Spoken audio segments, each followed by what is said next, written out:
जय जगन्नाथ। आपण कौन जानते छाड़ खाइर प्रकृत अर्थ आमिष खाइबा होई न थाए। धर्म मास कार्तिक मास पर आसे छाड़ खाई। एही मासरे समस्ते केते नीति नियम पालन करी कार्तिक व्रत करते। हबिष्याली माने तो मास सारा दिन को मात्र थरे हबिष्यान्न खाई एही व्रत को करिथांती।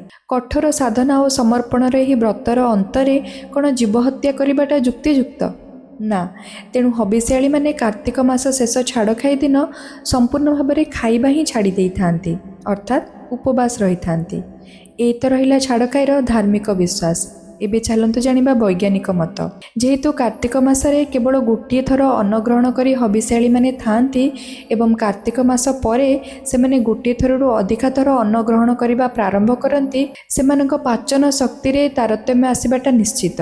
एही तारतम्य रे संतुलन आनिबा पई मझिरे गोटे दिन उपवास रहिबा आवश्यक होइथाय। तेणु सेमाने छाड़ खाई दिन संपूर्ण उपवास रहंती। आम संस्कृति रे थिबा प्रतिटी पूजा उपवास व्रत पछरे थाए अनेक धार्मिक और वैज्ञानिक मत। जय जगन्नाथ।